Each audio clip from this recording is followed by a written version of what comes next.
Hello, you're welcome to Your Image, and this is the second edition of the topic we discussed last week: youth, entrepreneurship, and public relations. Today on the program, I have different personalities from different backgrounds, and with me today on my immediate right, I have Mr. Emmanuel Oke. He is an honored personality, a broadcaster, and media administrator. It is my pleasure to welcome you to Your Image, Mr. Emmanuel Oke. Thank you for having me. On my far right is a friend of the family, Your Image family. He was with us last week. He's a veteran public relations expert. Mr. Iremi, you are welcome to the program once again. Thank you very much. And on my immediate left here, I have Mr. Babs Adesoya. Is the chairman, Business Advocacy Group, Ogun State Branch. You're welcome to the program. Thank you. And let me start from Mr. Oke. Last week we took a cursory look at what entrepreneurship is all about, as well as the youth are also concerned, and we try to provide certain solution. From your perspective, in what way, especially the organization you work for, which centers on youth development, human capital development, entrepreneurship, and the rest of them. So in what way do you think this can help the youth of this nation? Thank you. A lot has been said already. Each time we talk about entrepreneurship, people have defined, scholars have written. However, I think we should all start to look at going really practical about entrepreneurship. It should go beyond just word of mouth or something written on paper, something that has been scribed down. We should start looking at how to make things easy.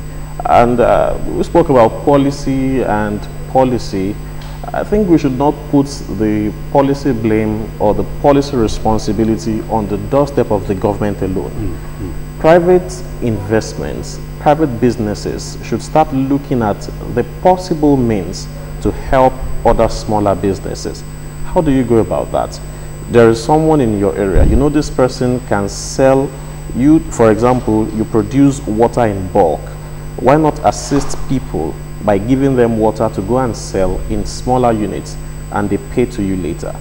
With that way we can make wealth go round without everybody having to do a white-collar job. And particularly when we talk about entrepreneurship, we should not see it as a very big thing. I experienced something recently. I was walking out, then I met a young man going to work, someone around my age. Then he asked me, he said, "I love what you are wearing. However, if you need a dry cleaner, call me." And he put a caveat, "Call me at so-so time, because that is my side hustle."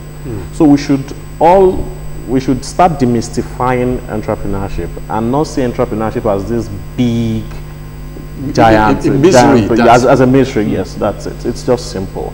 It's little things you can do. Sell this. I offer this service. I can do this for you. How much will you pay me? Just simple as that. Okay, and that's a very good one. Let me go to Mr. Iremi. Last week you talked about how youths of this country are making Nigeria great. You talked about sporting activities, you talk about entertainment. Are there no other areas like networking? What about people who don't have flair for entertainment, for sporting activities, and the rest of them? In what area do you think they can explore the God-given gifts that they have? Yeah, thank you, Mr. Moderator. Like he said, the concept of entrepreneurship has always been with us from time immemorial. But it's just that people are catching the bug now. Everybody is talking about entrepreneurship, but entrepreneurial spirit has always been there, even right from the agrarian period of this nation. How do I mean by that? In those days when eyes were still a little bit dark, you find people will say, "Let me help you to do this, I'll help you to sell, then I'll make my own commission from it." That is what entrepreneurship attitude is all about. Ability to look at the situation, no matter how primitive or low or high, and then you come up with something and you see a challenging situation. So, okay, if I do this and this, I will solve this problem and I will make money. That is also the concept of wealth creation. At the micro level, at the small scale level, at the medium and the large scale level. So at all levels of businesses, you can decipher, you can figure out, okay, there is a challenging situation here. And with your sense of doing business, because an entrepreneur is first and foremost business inclined. You want to create something out of nothing and then provide solution to that. So like we were talking earlier before we came on set, like in the campuses, there is what is called work study, where students who are very indigent, who cannot pay, who cannot even afford 3 square meals on campus, they can go in between periods when they are not engaged to do laundry, to cut the lawn, to render little services, clean gardens, okay, do all these little chores and make money out of it. That is the spirit of entrepreneurship we are talking about. However,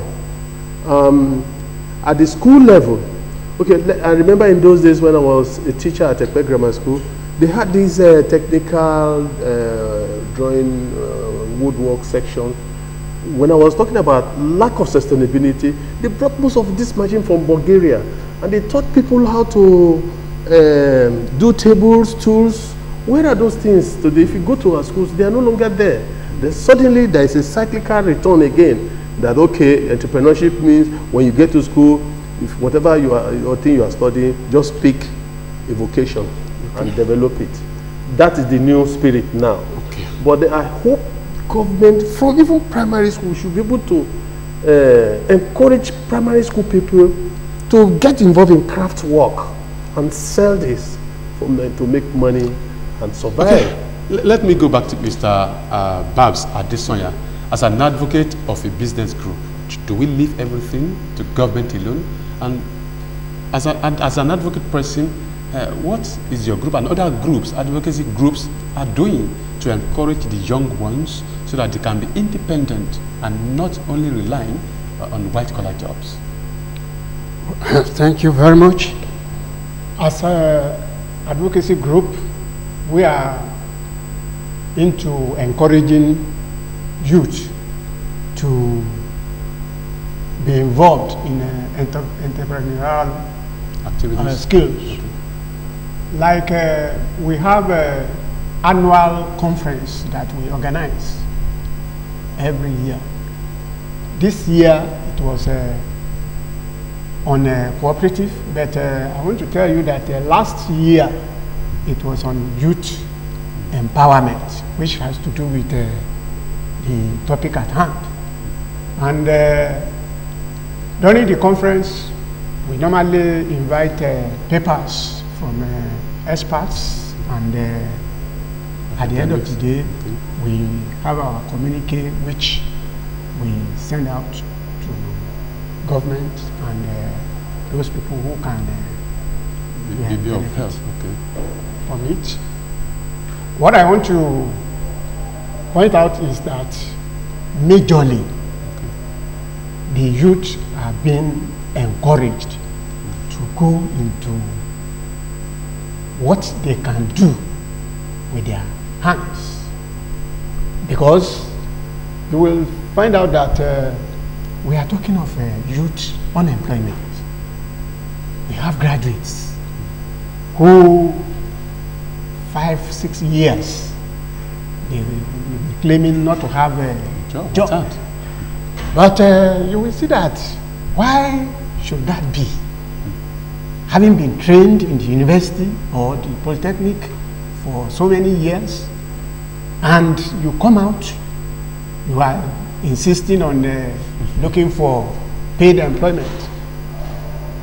But now we could see the emphasis is on you learn anything that you can be good at, so that you will be earning money.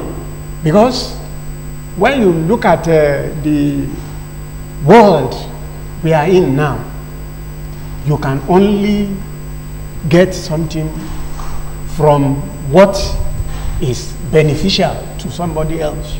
Not that you can just come up with any trash. And so it is important for our youth to always see opportunities that are abound so that they key into it, and with the opportunities they are able to fashion out the solution for the society. Thank you very much. You're watching Your Image, and I want to tell you that you can also join us on the other platforms: DSTV 260, GoTV 100, and StarTime channel 113. And I still have my guest in the studio, Mr. Emmanuel Loke. As a media personality, what is the role of the media in empowering? You talk about empowerment, and when they do that at their own end, what should the role of the media be in disseminating this information to the people at this grassroots and people who actually need these ideas? The role and place of media cannot be overemphasized. It is so important, as blood is important to the daily running of our body system. Now, let me start breaking it down. Part of it is the place of enlightenment, and this is what we are doing now.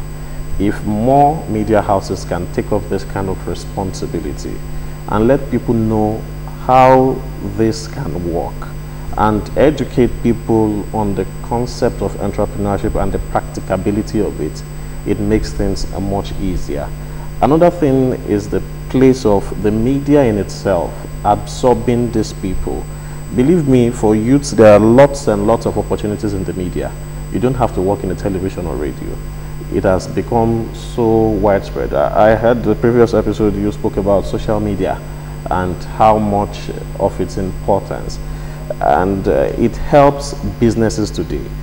For an average standard business of this year or this century, it must have a Facebook, Twitter, and Instagram page that will help push.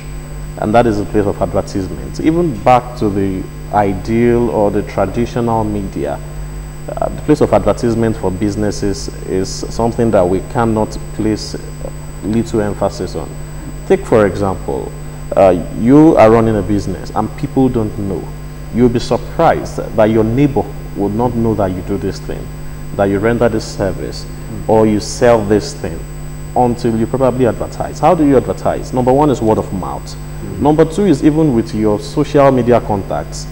How can I be friends with you? How can you be on my WhatsApp list and you don't know I do a particular thing? You don't know I take media contracts, for example. You don't know I host events, for example. So there are lots of things that we need to put in place when we talk about the media and entrepreneurship. And like I said earlier, we cannot place more emphasis on the many numerous aspects that youths can benefit from. Now this century, people are now merging both terms. With this fourth industrial revolution coming, media and technology is now playing a crucial role in every aspect of life. Entrepreneurship not left behind. Their coinages are now coming up like Medrapreneur, just from media and entrepreneurship. And it simply means how we can infuse the peculiarities or the intricacies of the media, business, and our society.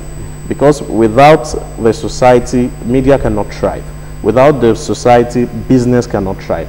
So there are lots of things, and the role of the media is something that we still need to sit together and work out to help businesses. Media houses of today find it difficult to help out businesses. I'm struggling to still buy goods in my store, for example, and I want to advertise, and the rate being slammed on me is so ridiculous. I'll just give it up. I think it should now come to a stage where media houses should target these small businesses and look for how to incorporate them into their system, cluster them and help them, so that way you know that you have played your own part. It's not just about preaching entrepreneurship. How do you support this entrepreneurship as a thing? And that's one thing my own organization stands for. We've been able to help businesses in this town over the years, and we are proud to say that. Anytime we go outside, people even tell us, and they share the testimonies.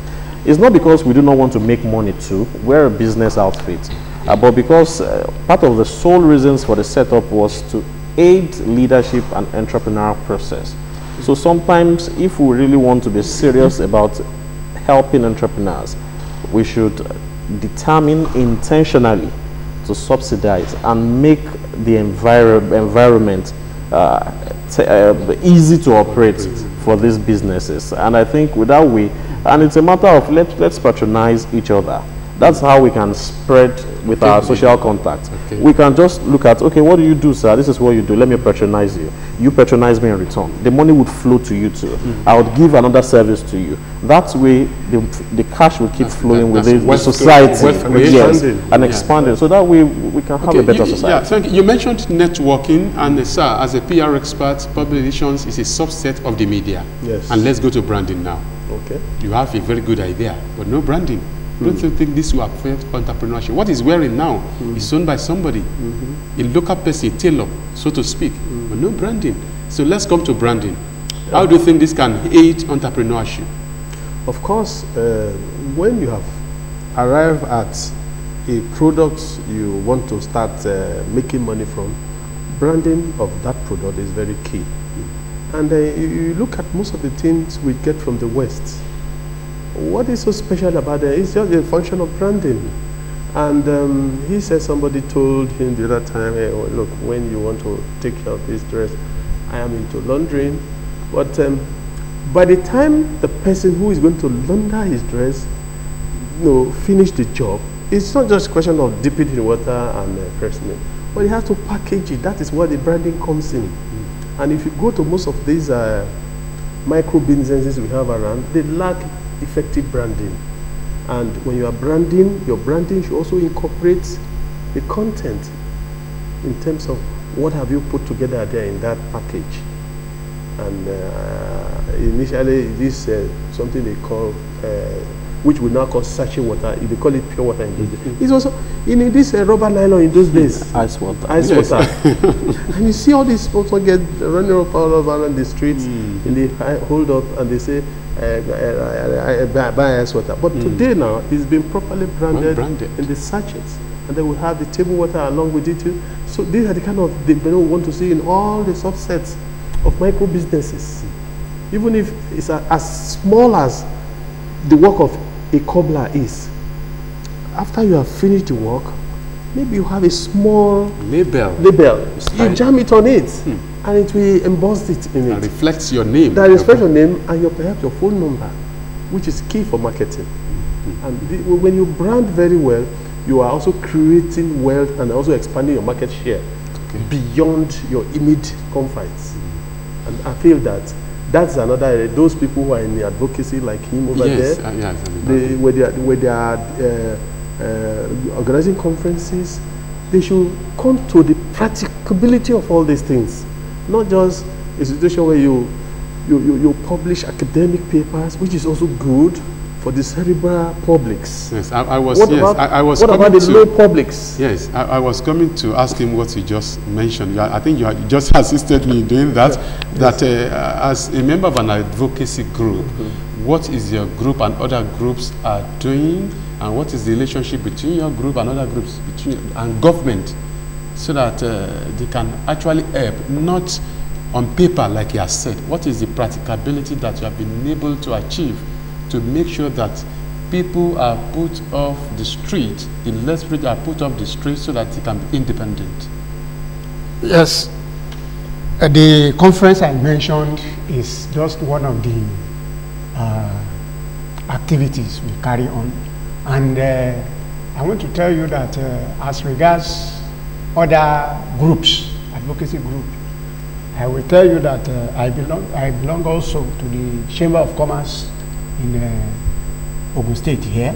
And the Chamber of Commerce is engaging the youths in what we call dual vocational training.